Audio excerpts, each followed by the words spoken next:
শাবান মাস শুরু হয়ে গিয়েছে। শাবান মাসের 2টি দিন আমাদের মাঝ থেকে চলে গিয়েছে। আজকে শাবান মাসের 3 তারিখ চলছে। যখনই এই শাবান মাস চলে আসতো তখনই নবী মুহাম্মদুর রাসূলুল্লাহ সাল্লাল্লাহু আলাইহি ওয়াসাল্লাম তিনি এই মাসে বেশি বেশি সিয়াম পালন করতেন, বেশি বেশি নফল রোজা রাখতেন। আবু দাউদ শরীফ এই গ্রন্থের 2434 নম্বর হাদিসটি বর্ণিত হয়েছে। আয়েশা সিদ্দিকা রাদিয়াল্লাহু তাআলা আনহা তিনি বলছেন, ওয়ামা রাআইতু রাসূলুল্লাহি সাল্লাল্লাহু আলাইহি ওয়াসাল্লাম, আমি আল্লাহর নবী মুহাম্মদুর রাসূলুল্লাহ সাল্লাল্লাহু আলাইহি ওয়াসাল্লামকে দেখিনি ইস্তাকমালা সিয়ামা শাহরিন কত্তু ইল্লা রমাদান। আয়েশা সিদ্দিকা রাদিয়াল্লাহু তাআলা আনহা বলছেন, আমি আল্লাহর নবী মুহাম্মদুর রাসূলুল্লাহ সাল্লাল্লাহু আলাইহি ওয়াসাল্লামকে দেখিনি রমজান মাস ব্যতীত পূর্ণ 1 মাস আল্লাহর নবী রোজা রেখেছেন, এইটা আমি কখনোই দেখিনি। এর পরের অংশেই আয়েশা সিদ্দিকা রাদিয়াল্লাহু তাআলা আনহা বলছেন, ওয়ামা রাআইতুহু ফি শাহরিন আকসারা সিয়ামাম মিনহু ফি শাবান। এই রমজান মাসের পরে শাবান মাসে আল্লাহর নবী সবচেয়ে বেশি তিনি নফল সিয়াম পালন করতেন। নাসাই শরীফ এই গ্রন্থের 2357 নম্বর হাদিসটি বর্ণিত হয়েছে। আয়েশা সিদ্দিকা রাদিয়াল্লাহু তাআলা আনহা বলছেন, কানা রাসূলুল্লাহ সাল্লাল্লাহু আলাইহি ওয়াসাল্লাম ইয়াসুমু শাবানা ইল্লা কলিলা। আল্লাহর নবী মুহাম্মদুর রাসূলুল্লাহ সাল্লাল্লাহু আলাইহি ওয়াসাল্লাম পুরা শাবান মাস ভরেই রোজা রাখতেন, পুরা শাবান মাস জুড়ে রোজা রাখতেন, তবে কয়েকটা দিন ব্যতীত কয়েকটি দিন ছাড়া। শাবান মাসের 28, 29, 30 এই দিনগুলোতে হাদিসে রোজা রাখার ব্যাপারে নিষেধাজ্ঞা এসেছে, হাদিসে নিষেধ করা হয়েছে। তাহলে 28, 29, 30 এই দিনগুলো ব্যতীত শাবান মাসের প্রায় দিনগুলোতেই, সব দিনগুলোতেই আল্লাহর নবী মুহাম্মদুর রাসূলুল্লাহ সাল্লাল্লাহু আলাইহি ওয়াসাল্লাম তিনি সিয়াম পালন করতেন। উসামা বিন যায়েদ রাদিয়াল্লাহু তাআলা আনহু তিনি আল্লাহর নবী মুহাম্মদুর রাসূলুল্লাহ সাল্লাল্লাহু আলাইহি ওয়াসাল্লামকে জিজ্ঞাসা করলেন। নাসাই শরীফ এই গ্রন্থের 2359 নম্বর হাদিস এবং মুসনাদে আহমদ এই গ্রন্থের 21753 নম্বর হাদিসটি বর্ণিত হয়েছে।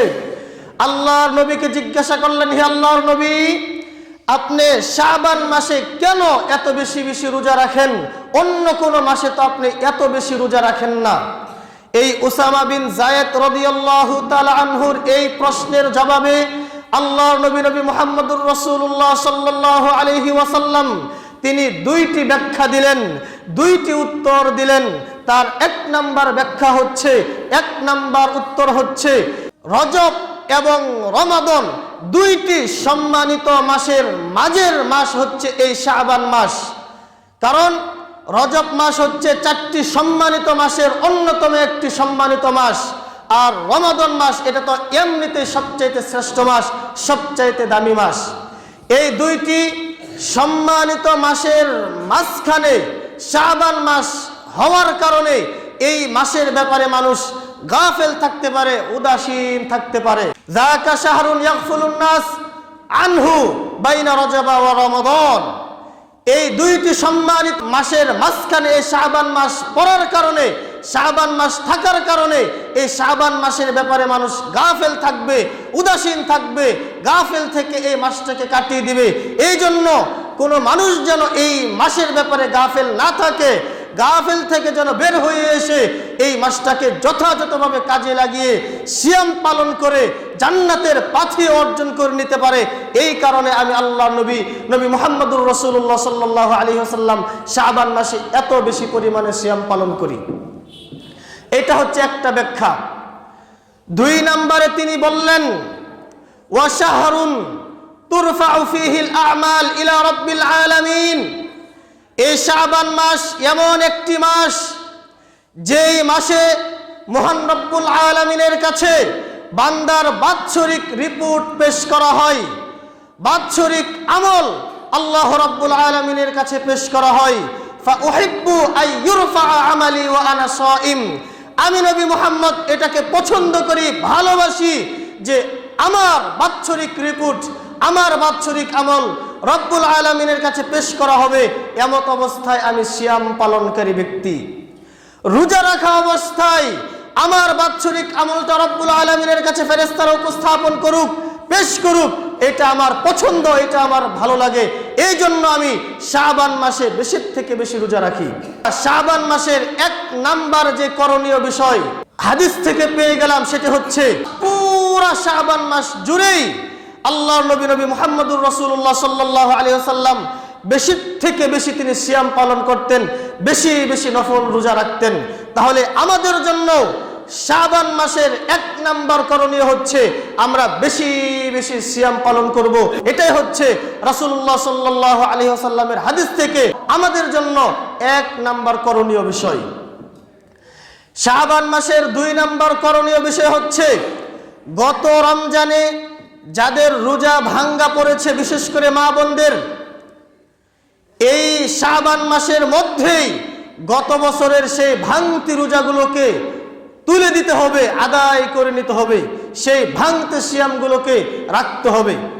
কারণ এই শাবান মাসের পরেই আবার ফরজ ইবাদত চলে আসছে, ফরজ সিয়াম চলে আসছে। আপনি যদি এই শাবান মাসের মধ্যেই গত রমজানের ভাঙতি রোজাগুলোকে যদি আদায় না করেন, পূর্ণ না করেন, তাহলে অবশ্যই ফরজ ত্যাগ করার কারণে আপনার যে শাস্তি, সেই শাস্তি কিন্তু আপনাকে পেতেই হবে। এই জন্য শাবান মাসের 2 নাম্বার করণীয় বিষয় হচ্ছে গত রমজানে যদি কারো কোনো রোজা ভাঙ্গা পড়ে থাকে, এই মাসের মধ্যেই সেই ভাঙতি রোজাগুলোকে তুলে দিতে হবে, সেই ভাঙতি রোজাগুলোকে রাখতে হবে, আদায় করতে হবে। শাবান মাসের করণীয় সম্পর্কে জানতে পারলাম।